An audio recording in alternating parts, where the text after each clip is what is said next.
Hello and welcome to CCS academy.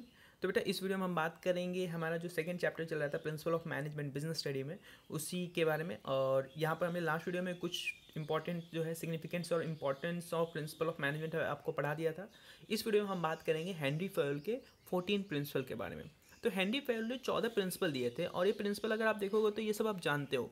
बस इन्होंने क्या किया था, जो बेसिक चीज़ें होती हैं उनको प्रिंसिपल के रूप में बना दिया था और ये सब एक 14 प्रिंसिपल के रूप में बना के मैनेजर को दे दिया और बोला कि अगर ऐसा सिचुएशन हो गया आपके ऑर्गेनाइजेशन में, जो भी सिचुएशन आप अभी पढ़ोगे, तो ऐसे केस में आप इन 14 प्रिंसिपल का यूज़ कर सकते हो। ठीक है, कई बार एग्जाम्स में आपको इनके बारे में पूछ लेते हैं और ना भी पूछो तो आपसे अगर एग्जाम में बस बोले कि 14 प्रिंसिपल जो है हेनरी फयोल को बताओ, तो आप उस केस में इनके बारे में लिख दोगे तो आपको कुछ मार्क्स मिल जाएंगे। जैसे हेनरी फयोल का जो जन्म था वो कब हुआ था? 1841 में। ठीक है, और ये जो था ये उनकी किताब थी जनरल एंड इंडस्ट्रियल मैनेजमेंट के ऊपर। ठीक है, और ये जो थे ये फ्रेंच इंजीनियर थे माइनिंग कंपनी में। ठीक है, कई बार एग्जाम में पूछ लेता है कि ये कौन सी कंपनी में इंजीनियर थे। ठीक है, तो माइनिंग कंपनी में इंजीनियर थे और इनकी किताब आप लोग जानते ही हो जनरल एंड इंडस्ट्रियल मैनेजमेंट के ऊपर। ठीक है, तो चलिए हम स्टार्ट करते हैं हमारा लेसन। तो सबसे पहले हमारा जो प्रिंसिपल आता है वो है डिवीजन ऑफ वर्क। तो डिवीजन ऑफ वर्क में क्या बताते हैं हेनरी फयोल? अच्छा, मैं आपको बस सबके बारे में बता दूंगा, लिखना कैसे है आप लोग जो है बुक्स से रेफर करके देख लीजिएगा। ठीक है, इसमें इस वीडियो लेक्चर में मैं आपको ये बता दूंगा कि किस प्रिंसिपल का मतलब क्या होता है। ठीक है, तो चलो, तो सबसे पहले आता है डिवीजन ऑफ वर्क। तो डिवीजन ऑफ वर्क का क्या मतलब होता है? नाम ही सब बता रहा है, वर्क को डिवाइड कर दो। तो हेनरी फयोल ने ये कहा कि पूरे काम को ना बांट दो और जिस बंदे को जो काम आता है उसे वो काम दो। ठीक है, इससे क्या होगा, काम सही समय पे हो जाएगा और अच्छी तरह हो पाएगा।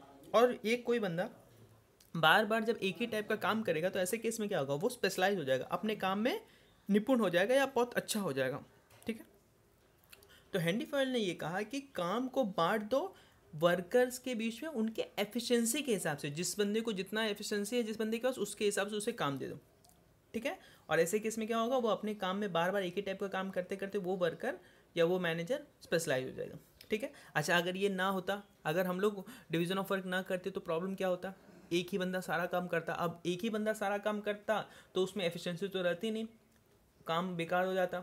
ठीक है, वर्क जो है वो अच्छी तरह से हो नहीं पाता, तो ऐसे केस में हमारे रिसोर्सेज का भी यूज़ जो है वेस्टेज ऑफ रिसोर्सेज हो जाता।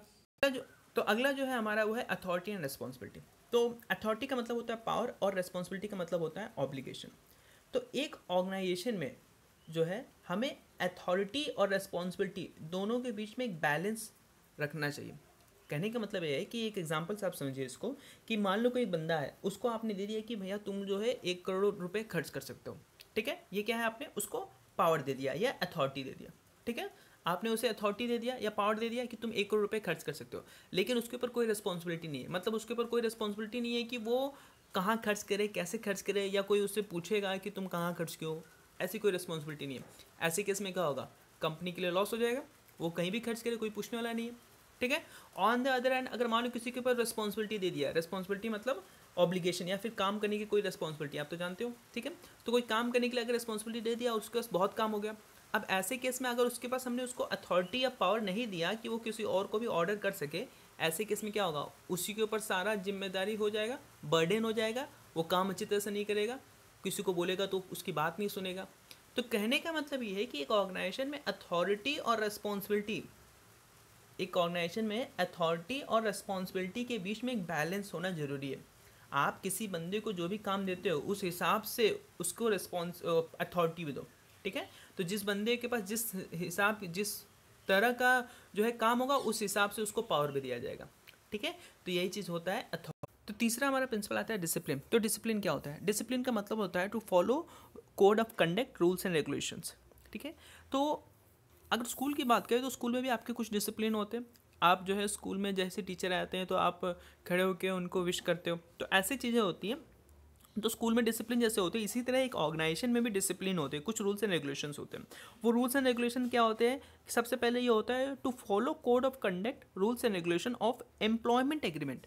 मतलब आपके बीच में जब आप किसी भी ऑर्गेनाइजेशन में काम करते हो तो ऐसे केस में क्या होता है कि आप एक डॉक्यूमेंट पर साइन करते हो। उसमें क्या होता है कि आपसे कहा जाता है कि आप ये काम करोगे और ये काम हम आपसे करवाएंगे। ठीक है। तो वो जो होते हैं ये एम्प्लॉयमेंट एग्रीमेंट होता है। तो एज ए कंपनी आपके साथ जो एम्प्लॉयमेंट एग्रीमेंट हुआ है उसी के अकॉर्डिंग आपसे काम कराना चाहिए कंपनी को। ऐसा नहीं है कि आपसे एग्रीमेंट कुछ और चीज़ का हुआ है, काम कुछ और करवा रही है, ठीक है। तो डिसिप्लिन का मतलब ये होता है एम्प्लॉयर और एम्प्लॉय के बीच में एक पॉजिटिव रिलेशनशिप होना चाहिए, ठीक है। कोई कन्फ्यूज़न नहीं होना चाहिए कि काम कुछ और हो रहा है, बताया कुछ और जा रहा है, ठीक है। तो ये चीज़ होता है डिसिप्लिन। तो ऑर्गेनाइजेशन में एक डिसिप्लिन होना चाहिए सबके बीच में, ठीक है। चौथा हमारा पॉइंट आता है यूनिटी ऑफ कमांड। तो यूनिटी ऑफ कमांड का मतलब क्या होता है? यूनिटी मतलब सिंगल, एक, और कमांड का मतलब होता है ऑर्डर। तो इसमें यह होता है कि किसी एक वर्कर को किसी एक सुपीरियर से ही ऑर्डर मिलना चाहिए। अगर किसी एक वर्कर को कई सारे सुपीरियर से, मान लो कोई मार्केटिंग डिपार्टमेंट का कोई एक वर्कर है, उसे मार्केटिंग डिपार्टमेंट के हेड से तो ऑर्डर मिल ही रहा है, उसे प्रोडक्शन डिपार्टमेंट के भी हेड से ऑर्डर मिल रहा है, फाइनेंस डिपार्टमेंट के भी हेड से ऑर्डर मिल रहा है, तो ऐसे केस में वो किसी का एक का काम कर पाएगा? नहीं, वो किसी का काम सही से नहीं कर पाएगा, ठीक है। मार्केटिंग वाले का काम करने निकला तो उसको फाइनेंस वाले ने रोक के कुछ बता दिया, फाइनेंस वाले का काम सोचा चलो इसका कर देते हैं, तो फिर दूसरे डिपार्टमेंट के हेड ने उसे पकड़ के कुछ और काम दे दिया।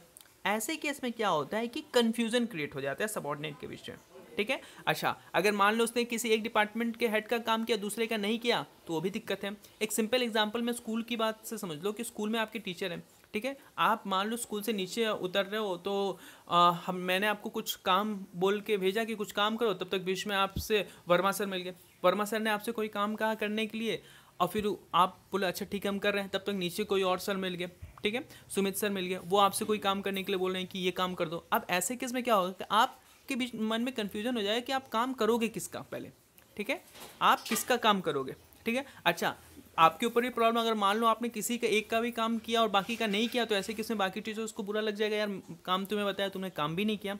तो ये सारी चीज़ें आती हैं इसमें, ठीक है। तो एक ऑर्गेनाइजेशन में इसलिए कहा गया है कि वर्कर का जो हेड होता है वो एक ही हेड होता है, मतलब एक हेड के नीचे ही एक वर्कर होना चाहिए। एक वर्कर के कई सारे हेड नहीं होना चाहिए, मतलब एक वर्कर के कई सारे बॉस नहीं होना चाहिए, ठीक है।